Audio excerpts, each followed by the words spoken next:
the next hour, General Sir Anthony Farrar-Hockley and Major General John Kiszely clash in a fierce duel on the battlefield of Waterloo. The generals are in command of the French and Allied armies of 1815, and the rules are based on a Ministry of Defence system for tactics training. The generals and their staff are isolated in separate war rooms, and they conduct the battle knowing only what a commander on the ground would have known. And I sense that our main effort threat is still coming, probably down that Roman road from Fermont-Plaisir. What news have we from Grouchy? We've just received that. The generals communicate with their men on the battlefield via a courier, expert wargamer Paddy Griffith. Message from Grouchy to l'Empereur. I expect to see you mid-PM near Frischemont. And Paddy, Ney has the clearest, simplest orders for me. Get your force here. Now, I've got some orders here from the French. At the battlefield itself, the orders are interpreted by Arthur Harman, who then calculates their effect. So I'm going to rule they'll only stand for a 5 or a 6, and they don't, they break. Early on the morning of June the 18th, 1815, two great armies had moved into position to confront each other across 4 kilometers of Belgian farmland. Emperor Napoleon was leading 73,000 loyal Frenchmen, while opposing him, the Duke of Wellington was in command of an Allied army of mainly British, Dutch and Belgian troops, numbering some 68,000. The Battle of Waterloo was about to begin. Today, commanding the Allies is Major General John Kiszely. He won the Military Cross in the Falklands Campaign of 1982 and is currently the commander of the 1st United Kingdom Armoured Division. At the tactical level, he has a number of options. And I think the one thing that's absolutely certain is that some form of deception will be played. If that happens when... General Kiszely is stationed with his division in Germany. His advisors today are author of military history John Kiszely and defence journalist Francis Toussaint. Well, commanding the French this day is General Sir Anthony Farrar-Hockley. He joined the army and rose through the ranks from a private soldier to become a 4-star general. And in his 42 years with the Parachute Regiment, he was decorated for bravery on 3 occasions. They've got their guns. They've got their guns. They're not going to be able to get over here and return, because if necessary, I shall turn... General Farrar-Hockley is now a defence consultant and author of military history. With him are the National Army Museum's Julian Humphreys and defence correspondent Peter Ormond.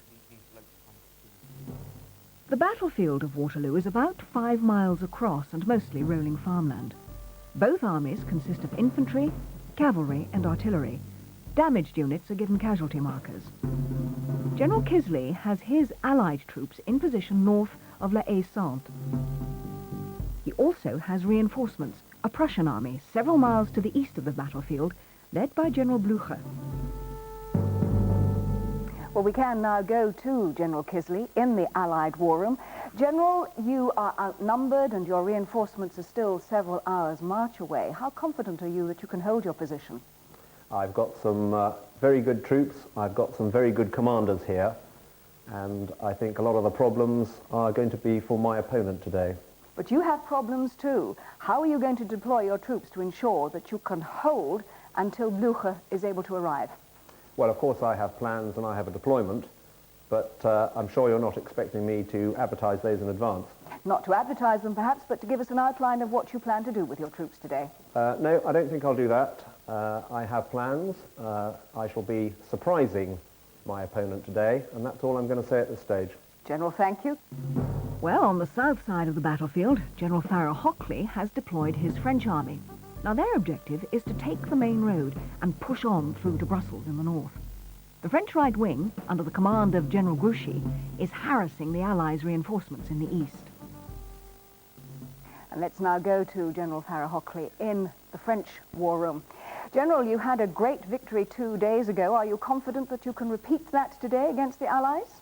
The Grand Alliance may not prove so grand. They are a collection of disparate elements glued together by the British at the present moment in the Waterloo area. recovering, so far as the Germans are concerned, the Prussians are concerned, in the Wavre area. Now we are coming to a battle of decision, and they will test the mettle of the French. Indeed, and I'm sure you will be up to it, General. Thank you very much indeed for joining us. So, both generals clearly ready to refight this classic historic battle, which went the way of the Allies. Will it today? Who knows? Anything can happen in the game of war, but to talk us through the strategy as it unfolds, I'm joined by our historical military expert, Ian Dickey. Ian, it did go the way of the Allies historically, but this wasn't a foregone conclusion, was it? By no means. It was a very close-run thing on the day, as the Duke said a bit later. The French army is a homogeneous whole. They're all Frenchmen, they're all veterans of Napoleon's earlier campaigns before his period in exile. Kiszely, however, commands a real pizza of an army. He's got British troops, he's got German troops, he's got Dutch Belgians, and he's got Nassau troops. Now, the Nassaus were German too. Absolutely. The Dutch Belgians and Nassau troops had actually fought with Napoleon in the earlier campaigns. So we've got a problem of loyalty and communication, because they're all speaking different languages. We'll have to see how Kiszely does today. Quite a mixed bag, Ian. Thanks very much indeed. Well, overnight, it's poured with rain. The ground is sodden. The two armies are cold, wet, and hungry as they wait for the first orders, as we do, at 9 a.m. Can I have your orders, please, for what you want to happen from 9 o'clock onwards?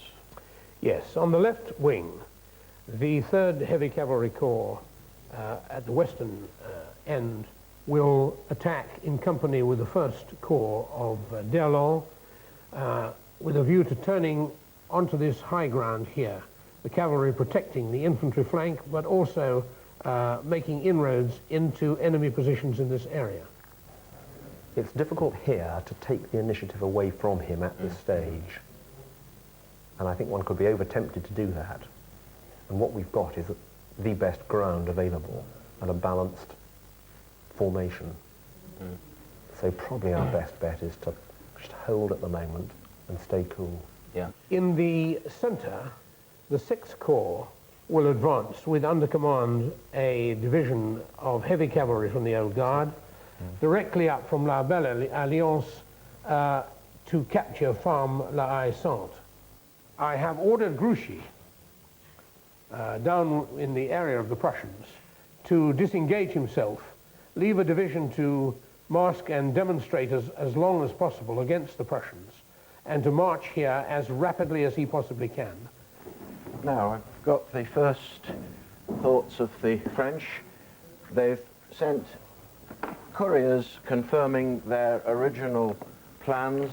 They've only made one change in the original plans they drew up overnight, and that is to send the Guard heavy cavalry in support of Lobau's attack. Right, and I see Lobau is due to move off at 1000 hours, by which time the Guard will have come up to support him, so there's no problem. Our main battlefield shows the positions of all the units on both sides. The generals, from their maps, know where their own troops are located, but are unaware of enemy positions, unless they or their scouts can actually see them from where they stand on the battlefield. So let's take bets on where we think the Guard is going to appear. Is it going to appear behind La Belle Alliance or behind Ferme Montplaisir? Put your money where your mouth is at this stage. The heavy cavalry are in difficult places where they can't influence things as well as the light cavalry. Ideally, we want to get them... What is the light cavalry going to do if they've got 4 brigades here? What, of infantry? Nothing. But I shall be very interested as to where the Guard appear. And I don't think he'll show them until he's using them, until they're thundering down the road. He will want our attention. On a road, if they are on a road, at 6 kilometres in the hour. He will want our attention, your attention, elsewhere. Somewhere at one particular battle, and then he's going to bring him in as a battering ram. So the time now is 09:30. They're just sort of moving into position ready for an attack rather than actually being engaged in any fighting at this stage.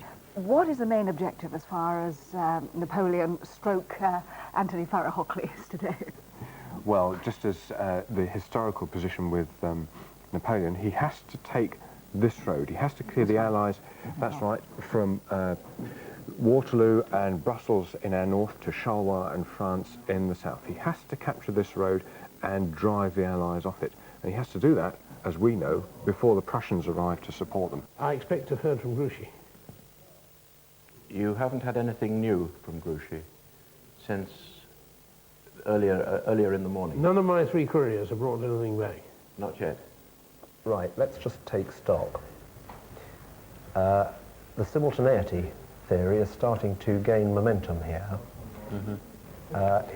He's got an attack coming in on the left, but to be honest, it's not going to be a huge threat, I don't think, if he's merely got cavalry there.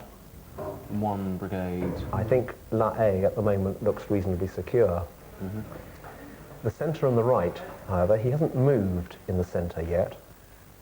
The guns are firing on Hougoumont. The guns are firing on Hougoumont.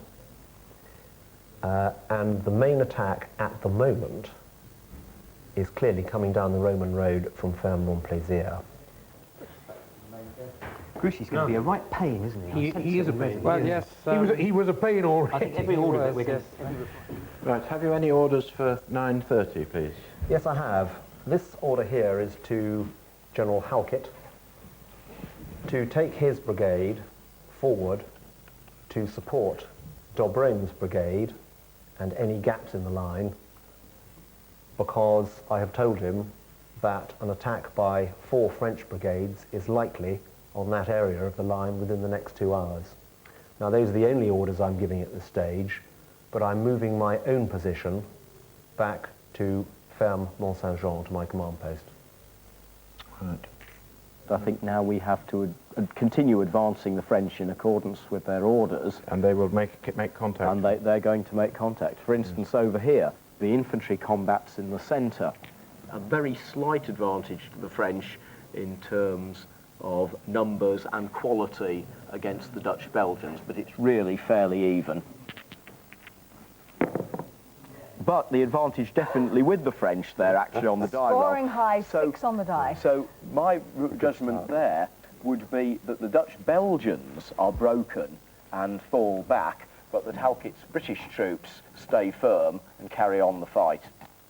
Arthur, the dice have a very important role to play in this game of war, don't they? They represent the effect of chance, Angela, and what I do is I roll the 2 dice, red and blue. I add bonuses to the side that is enjoying the advantage in the tactical situation. I then look at the difference between the 2 scores, consult a table, and read off the result.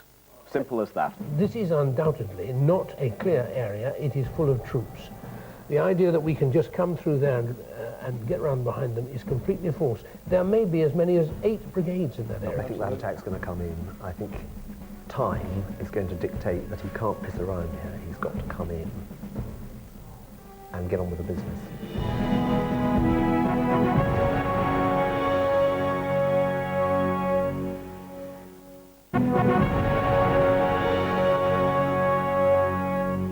At Waterloo, General Sir Anthony Farrar-Hockley's French army is attempting to capture the road to Brussels. The Allies' commander, Major General John Kiszely, is anxious to see reinforcements arrive from the east. And the news from the front at 10 a.m. is that General Farrar-Hockley has made the first major move of the day and has the first gains. His infantry over here in the west have pushed back the Dutch, and although Hackett and Byng, the British, are holding on, they're being very heavily pressed by more French infantry. In the centre, the Emperor is moving up his artillery and his infantry to attack the centre that is being held by Kiszely at the moment. Ian, what do you think Farrar-Hockley is trying to do? He's hoping to draw Kiszely's reserves over to the west, and then he's going to bring over the troops from Planchenoit over there into the centre and hope to deliver the match-winning point. Before Blucher has time to arrive. Indeed. Have you any orders for 10 o'clock, please? Yes. The artillery park here, one guard artillery park, is moving up to join 6 Corps. We mean 1 corps, incidentally, for the artillery. Yes. 1 corps, yes, 1 corps. Did I say 6? Yes. 6. I'm so sorry. Thank you very much for the correction. We mean 1 corps. We mean Delon's corps, beyond a shadow of a doubt. No change here. Of course, these guys are now moving forward. We're agreed on that. I am now riding myself into the front line. The very front line? Yes, to command it myself. Okay. So we now move straight on to the infantry combat. We have Halkett with the presence of General Kiszely facing Marconnier's brigades there. French will have to score highly here to actually break the British infantry, who are amongst General Kiszely's best troops, and he is there to bolster them up. And in fact, it's a draw, so that's going to break down into a firefight. And what about General Kiszely himself? Yes, I think in view of what you said, Paddy, that he was going to be in the front rank, we must throw to see whether he runs the risk of being a casualty. If I roll a double, there is a risk, but this time I don't roll the double, so General Kiszely is spared. I sense that to the south of Belle Alliance there may be more troops, and I sense that our main effort threat is still coming, probably down that Roman road from Ferme-Montplaisir. We have 2 brigades going in against 1 at Ferme-la-Haye-Saints. The advantage very definitely there with the French, so a bonus here to the French. Right, the attackers take the farm after a hard fight, but suffer severe casualties, and they will be disorganised and unable to do anything else for some considerable time. So the French beginning to push in to that middle section here. Yes, and importantly, they've drawn over the Allied reserves to the right wing. There. Of course, Farrar-Hockley has still got that great pile of French infantry over there. That's right, and the Imperial Guard just behind La Belle Alliance. Well, the armies have been engaged now for an hour and a quarter, and at 10:15, General Farrar-Hockley has made a significant gain right in the centre of the battlefield. His infantry have driven back the King's German Legion out of Ferme-la-Haye-Saints, and although they've taken very heavy casualties, the French are now in possession of those farm buildings. That could be highly significant to the outcome of this battle. Meanwhile, General Kiszely has himself, in true Wellington fashion, moved from his position down to the front line. He's absolutely in the thick of the fighting. He arrived in time to see Byng drive back the French infantry, but he's in the middle of a very thick firefight. There will be smoke, there will be confusion. It must be difficult for him to know exactly what's happening on the battlefield. So let's go straight to his headquarters now. General Kiszely, why have you put yourself in this position? Extreme danger, and where you're perhaps not likely to see very much of what's happening. Well, that's true, but this is the critical point in the battle at the moment. That's where I consider that I can have the greatest effect on the outcome of the battle, and that's why I'm positioning myself there. The greatest effect in doing what? Greatest effect in winning the battle. But in also giving your troops a little more impetus, a little more confidence? Absolutely. Where they see me, I hope they will find a considerably greater confidence, and certainly at the moment they're fighting magnificently. Thank you very much indeed, General. Well, as we've said, that we do have this very important development right in the middle of the battlefield, so let's now go straight to General Farrar-Hockley. General, you must be absolutely delighted at having now taken Ferme-la-Haye-Saints, but how are you going to capitalise on that? Well, the whole object of manoeuvring an army is to bring a mass against the enemy's mass and have a greater advantage which permits you to pulverise him. You will not expect me to send out all my dispositions so that his radios will pick them up. But I will simply say this, that we have many more blows yet to rain upon the enemy, and he will find the weight of them very considerable. General, thank you very much indeed. So, can I have your orders, please, for 10:15? Orders for 10:15 are 2 artillery park is to be moved up into this area to assist in the bombardment of the line. A warning order goes to the guard to be prepared to attack directly west of 6 Corps area. My first dispatch rider is going to ride to Mitchell, down on the left flank, and telling him to take under command the 6th Hanover and to move now to the area of Mont-Saint-Jean, Ferme-Mont-Saint-Jean, in order to be in a position to act as a reserve for an attack from the northwest or the north. And what news have we from Grouchy? You've just received that. Message from Grouchy to l'Empereur. Sire, your signal of 0600 received prompts Soult to wind his watch. Things were so much better when Berthier, the former chief of staff, was writing the orders. As ever, Grouchy, quite right, can't spell. I expect to see you mid-PM near Frischemont, over here. It's too slow. It is too slow. Sack him. So Marshal Ney will set off with that signal immediately, which orders him to take command of the cavalry from Grouchy. And infantry. With whom the cavalry, the right wing, the whole of Grouchy's force. When I say Grouchy, I don't just mean cavalry, of course, I mean the whole. Ney is waiting in La Belle Alliance by his horse. Get on, Grouchy. Grouchy is relieved. I mean, Ney. Grouchy is relieved, and Ney has gone to take command of the Ney's force. going to turn up with the order. And Paddy, Ney has the clearest, simplest orders for me. Get your force here. The only thing which is important is that he has sacked Grouchy. Grouchy? Good heavens. Why? Because he's hanging around too much. And, He's Presumably. sent Marshal Ney with the order to replace Grouchy and bring Grouchy's force to the battlefield as fast as possible.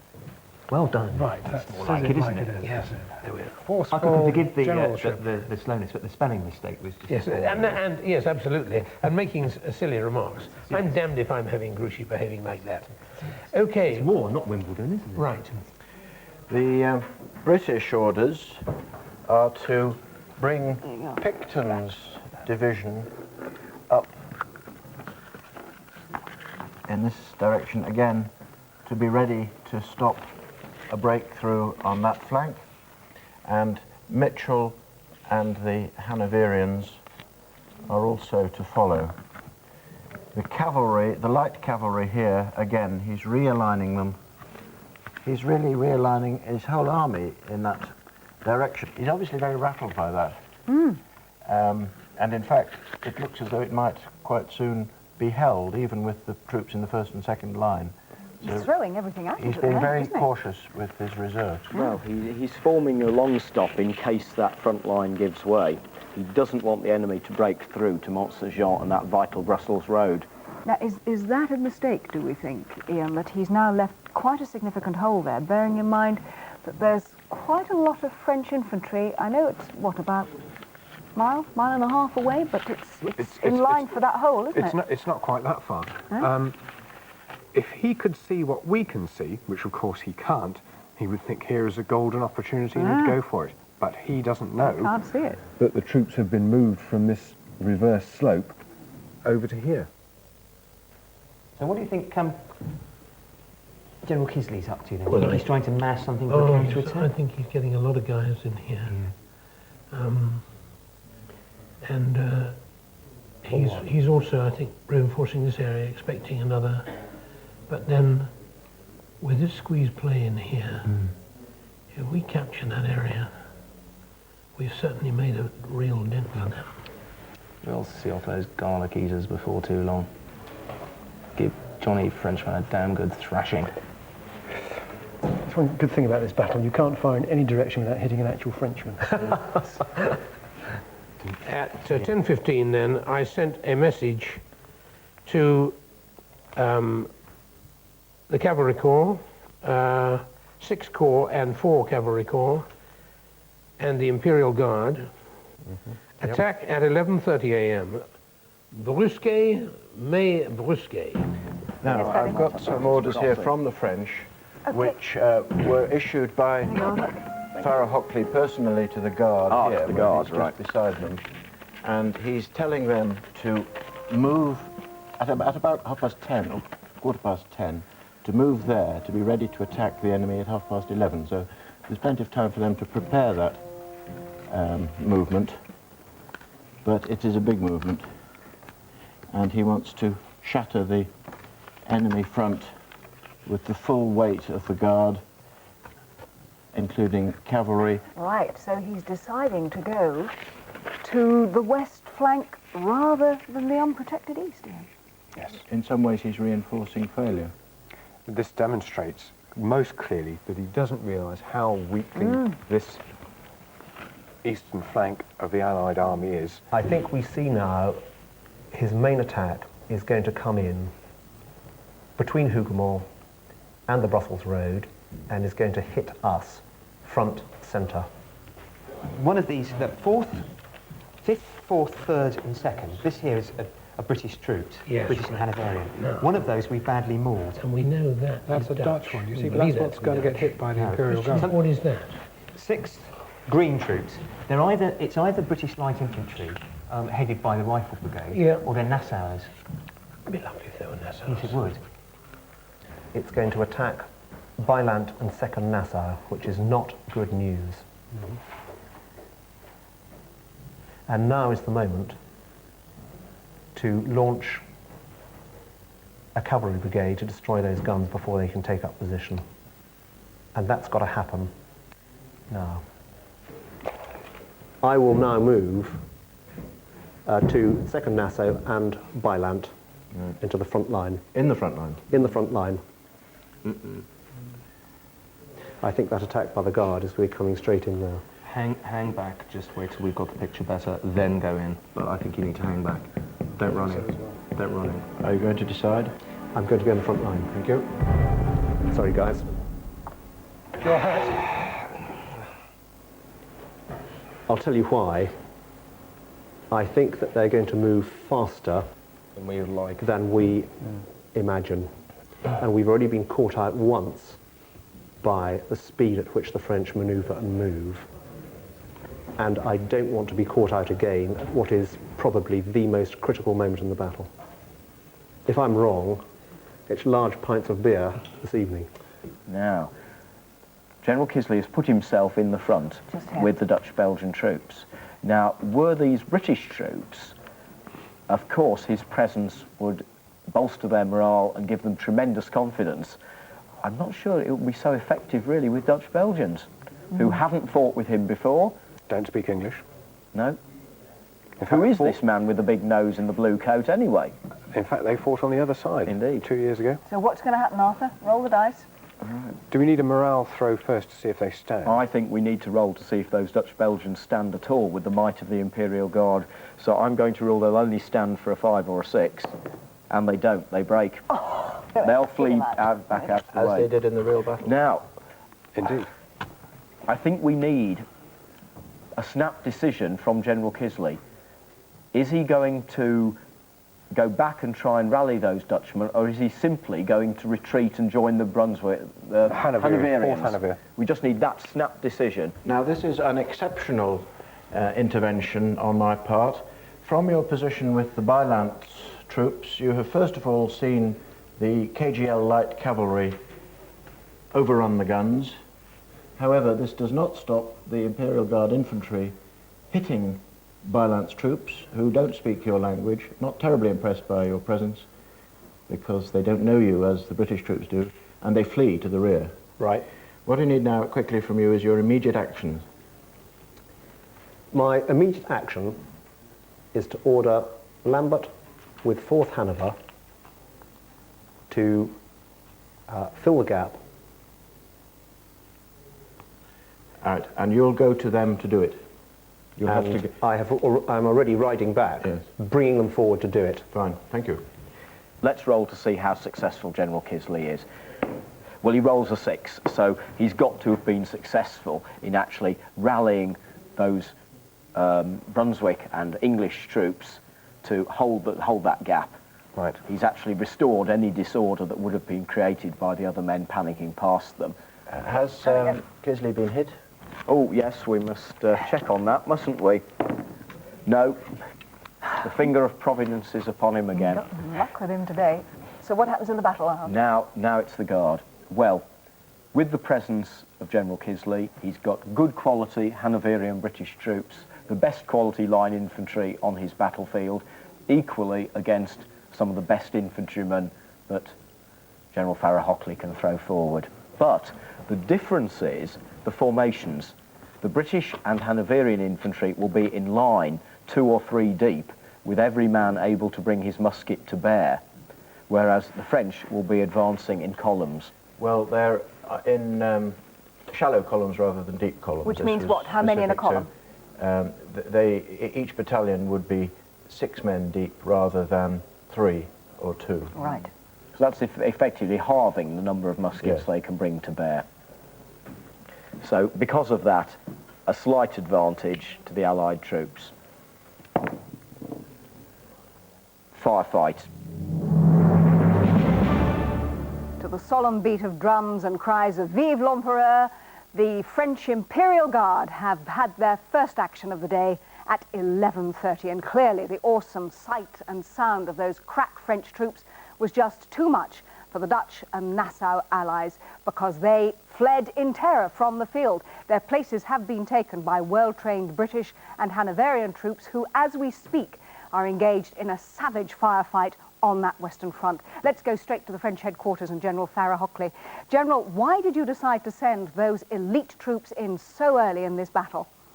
Well, I'm not going to give any details of elite troops, and all my troops are elite troops here. Oh, but come on, General, everybody knows that the French Imperial Guard are the most feared of all of your troops. Well, some people know that the earth is flat, but they'd be wrong.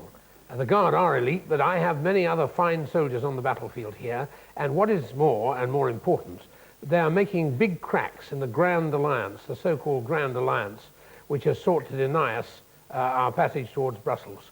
But we are now exploiting those cracks, and they are going to find themselves in a very difficult situation. General, thank you very much indeed. Let's now go straight to the Allied War Room and to General Kiszely. General, we understand that you are still right in the front line where that fierce firefight is going on at the moment. Is that not an extremely dangerous position for you to take up?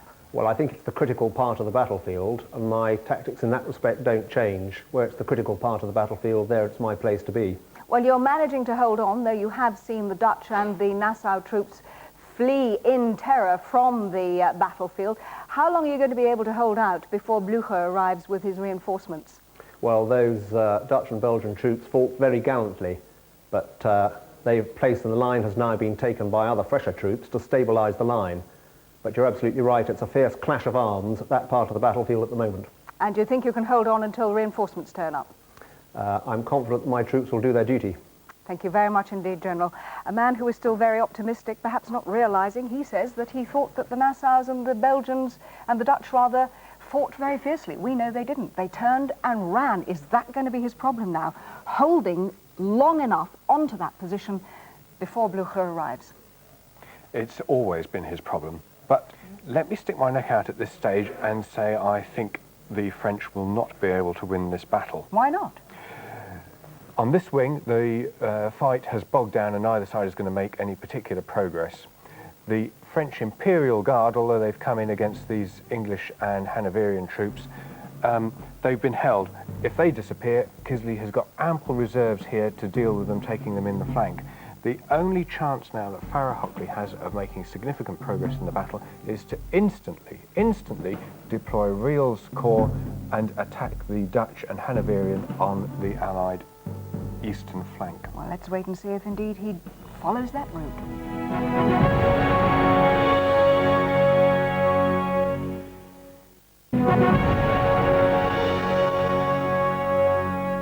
His main attack. Waterloo, 11 a.m. The commander of the Allies, Major General John Kiszely, has pushed all his reserves over to the west, leaving his eastern flank very exposed. But the French commander, General Sir Anthony Farrar-Hockley, is unaware of just how weak that Allied east flank now is. The quickest areas for exploitation by the infantry are either to go through here, which has been sadly mauled, but my guess is by this time he's backed them up. Yeah. So the third option is that they go round that flank. There is no doubt that that information follows what we think, and there is now that we've drawn, we were talking about a flank attack out here, you see. Yeah. We're now talking about something 1,500 yards nearer in, and I believe that we should get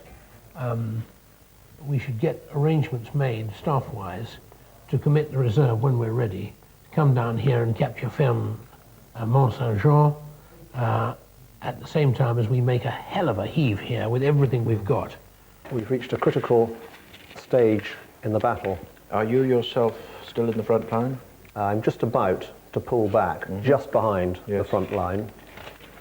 And I have orders for two people. Firstly, for the 2nd Heavy Cavalry Brigade, who are here uncommitted. And their orders are to charge down behind the Brunswick Division into the gap which is appearing between first Hanover, to take that force in the flank. My second orders are to General Picton with his reserve division, which is to now to move up with the axis of the Montplaisir road to close the line where the gap is starting to appear. And I am now moving back to ensure that that happens. Now, of course, we're still at the crunch point. We still have the ongoing firefight between the Guard and the Hanoverian and British infantry. Now, General Kiszely has withdrawn from that, so his morale-boosting presence is now dissipated. Right, the attack still halted at close range, prolonged musketry duel. Severe casualties on both sides. If the Guard break through there, there's Mitchell and 6th Hanover. And I sense that that is going to be a very bloody battle. But unless we're very unlucky, not one that we're going to lose disastrously. Am I right? Because he's in the middle of this horrendous melee, this horrendous firefight and scrum, he's not going to see what happens on the other flank. It's going to happen and he won't even know about it. But he probably, I would imagine, he dare not leave his present position. He's got troops fleeing past him in disorder. Faced by the old Guard, he believes this to be the crisis point. He really probably dare not move from that position at the moment. But at least he's still got his cavalry intact here. And it's about all we've got. Those 5 cavalry brigades around Mont-Saint-Jean. And that really will be our last throw if we have to use them. And Blucher needs to get a bloody move on. Right, have a report at 12:05. This battle seems to be continuing. From your point of view of observation, you can see masses of smoke, masses of firing, and you can't actually discern who's winning and who's losing up there. Go on, have a ride up there. Go and see what's going on. Well, yeah, that we'll see what happens. 12:05. I'll tell him what I've done. Right. So are you going up there now? Are you moving? I may well move up to the area of the Guard, yes. You'll do that personally. now. 12:05, yes. Okay, 12:05. I'm going up to see the Corps Commander, yes. What would I do if I was Farrar-Hockley? I would personally ride up and lead the Guard, get to the front of the Guard, and he may have left it too late to do that. Well, we don't know, he may be there. Napoleon killed by rocket. Well, no, I was thinking, can we get Adam to send his green-coated rifleman out on the battlefield and say, if you see a short, dumpy guy with a hat on the wrong way on a grey horse, take him deck out. him. Now, the Hanoverian and British troops who've been facing the Young Guard, now the Young Guard halted and engaged in a firefight, and I think now enough time has gone by for the Middle Guard actually to filter through them to take over the front line fighting. Now the Middle Guard coming up, elite, fresh troops, of course, probably stimulated by knowledge of the arrival of the Emperor, who's come to take close interest in what they're going to do, so certainly a significant bonus in their favour on this throw. The Allies would have to throw very high indeed, and the French score only a 1 or even a 0 if that was possible on a die in order to lose this. And the Allies crumble. Right. I think the trouble is now that we're Reserveless. Yes, we're being sucked in. Now, have we made an error here? Well, in spite of General Kiszely's earlier optimism, he is now under severe pressure. He will have seen in the past half hour badly mauled Allied troops streaming past him, retreating away from the main centre of the battle. And while he does have some well-trained fresh troops to plug those holes, the Old Guard is now forming forward, ready to hammer into those troops. Up on the hill, 40 artillery French guns are pounding into these troops that have seen very little battle today. The question has to be now what General Farrar-Hockley is going to do with those 16,000 French troops that he has sitting up at the Ferme la Belle Alliance. 12:30, and really this battle still could go either way. So the orders are, he's been given 2 plans to be prepared for. One is to go straight up ahead, up through 6 Corps, and the other is to go around the right flank.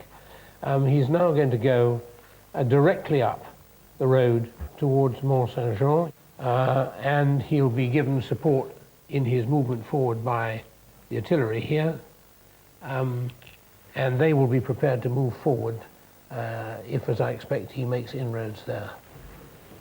It's a dodgy position here. Mm-hmm. If Kiszely's right in the firing line, and I must roll to see if he suffers. Oh, wow. Double six. What does that mean? Well, it means there is a possibility that he is wounded or killed. Or his horses. Or his horses, yes indeed. Okay, right, well first of all, odds it's the horse, evens it's him. Odds it's the horse, right, his horse is shot from under him. We last heard of you entering into this major fight with the Guard. Yes. In the course of which you saw the Guard waver and the first ranks fall back. Yeah. But you yourself were then thrown off your horse. Your horse was killed. Copenhagen. It can't be. Through the smoke, the noise and the confusion that's on the battlefield, it must be absolutely impossible for our two generals to have any idea of exactly what is happening on the big picture. But we can tell you that in the last 40 to 45 minutes or so, a savage firefight has continued over on the western flank. But on the east, 16,000 French infantrymen have been held by British, Hanoverian and Dutch troops. This battle is still very much in the balance. One of these generals has got to make a decisive move to get a resolution here today. The orders now are as follows. I am ordering Pack, Kempt and 6th Hanover to bayonet charge the Guard down the hill. I am ordering 1st, 2nd and 3rd Cavalry Brigades to charge the force that is coming on the Ferme Montplaisir Roman Road. Mm-hmm. And I am ordering 6th and 7th Light Cavalry to charge the enemy in front of Hall and Adam. I myself am looking for another horse. We'll send forward the heavy cavalry of the Guard, Delors, and the Guard cavalry are up here, or the cavalry are up here also, available to continue. I am going to come forward and to speak to the Guard, and I hope to rally them. Any news of the Prussians? No. Have we had anything from Ney? No. Okay, we've got a lot to do here. We've got the 40 guns up here on the almost on the flank of Mitchell's. Right, moderate casualties. And next to him is a another light cavalry guard unit, which could take Mitchell in the flank. Right, let's die to see if it charges. Yes. Does he form square? No. Right, he's driven off in disorder then. Off the field. Yep. Does the cavalry pursue? Yes, it does. So that's hurtling through the centre of the British position, up that Mont Saint-Jean road, driving those infantry away in disorder. That looks really bad for the British. We've got initiative possibly for these cavalry. There's now a gap. Yes. So there's a high chance they'll exploit that. Yes, they do, definitely. So you can put all that cavalry thundering through that gap here. On the other side, the 6th Hanover are engaged with Foys. They're actually engaged. That's going to be more difficult for them. No, they failed to form square. The French are now crashing through the centre of the Allied position. Right here. Now the French here, French infantry, Foy 1 and 2, plough onto Duplat's already depleted KGL. Yep. Right, advantage to the French, pushing them back. An extra casualty sticker inflicted on the KGL. Well, we've now got French cavalry, unless he moves, getting very, very close. Presumably he's in Lambert's Square. Yes, he's inside the square. Right. He's really out of it. He can't now issue any tactical orders. It's very messy, very confusing. Right opposite those other troops is General Sir Anthony Farrar-Hockley in person with his best troops, his Old Guard. Yes, the Old Guard breaks through. The line crumbles. Right. Now, I think now those Dutch cavalry will break. Yes. They're not going to withstand the guard with all this crumbling around them. No. It's all over for the Allies. I've been proven wrong. And if the French continue to pound with the old guard moving through the lines here, the assumption we're making is that in 2.5 hours they will simply continue to wear down the Allies. And as we say, General Kiszely stuck in a square there. There's not an awful lot he can do about it. Not right at this moment, and his only option really will be to make his way towards the rear and try and reform on a defensive position further back along the Brussels road. French cavalry came through here. You have personally taken refuge in the squares of General Lambert. There appears to be a retreating force on this side, but no sign yet of French cavalry. The Dutch cavalry behaved in a very disappointing manner, Right. and has retreated. The force to the east of the Brussels road, what has happened down there? You can't see. You're surrounded by enemy cavalry. Right. You're cut off by them. You can't communicate with anybody. Right. So there's really nothing you can say Okay. to influence the battle at this particular moment. Right. And we've now ensured that every French soldier who can fight is fighting. Yeah. In the moment a crisis comes, you throw everything in, and we've done that. I'm now shaking hands and tweaking the ears of Few chaps in the of young chaps. guard. Yes, yes. Quite clearly, we're now into pulling back Onto Mont Saint-Jean. onto Mont Saint-Jean and holding as best we can till the Prussians come. And so at 2:25, after the last hour of ferocious fighting right along the main battlefront, the French have finally smashed through the Allied lines and sent them off the field in total disarray. Now we know that Blücher's troops are still at least 2.5 hours march away. There is no way that they can come and relieve General Kiszely. He has lost the day, the French have won. Let's go straight to General Kiszely's headquarters. General Kiszely, I'm afraid you have been overrun by the French. You do seem to have been badly let down by some of your allies that seem to have left the field in disarray. Do you feel that that was where you lost the day? Well, some have, but we're now pulling back to the forest of Soigny, just to the north of the position. And I think that what we've done today is to give the French force such a battering that they'll be in no position whatsoever to counter Blücher and his Prussians when they arrive on the battlefield. And that really has been our aim today. General, thank you very much indeed. Let's now go to our winning general, to General Farrar-Hockley. General, what for you was the main turning point in the battle today? I think it was the holding of the guard when there was an expectation that they might break.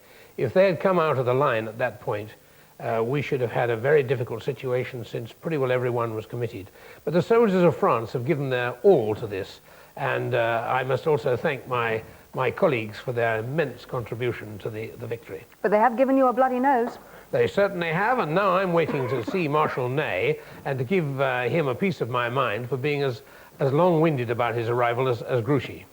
General, thank you very much indeed. We, as I say, have overturned history, so let's get our two generals in now to have a look for the very first time at what was actually happening on this Battle of Waterloo. Thank you. It's up to Blücher now. Well, gentlemen, I think a sporting handshake is in order. Well, many congratulations. Very good indeed. Yeah, a tremendously tough battle. Yeah. Take a look at the map, though. How different is this to what you think was actually happening?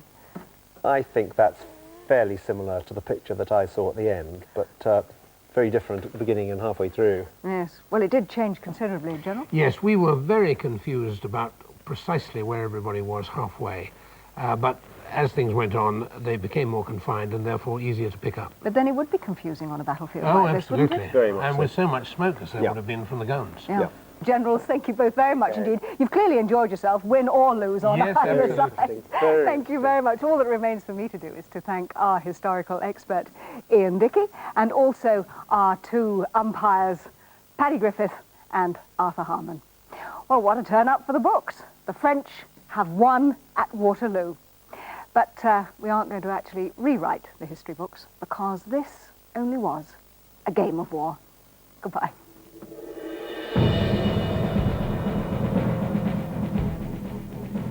Channel 4 has produced a booklet that sets each game of war in its historical context. For a copy, please send a cheque or postal order for £3, payable to Channel 4, to Game of War, PO Box 4000, London W12 8UF.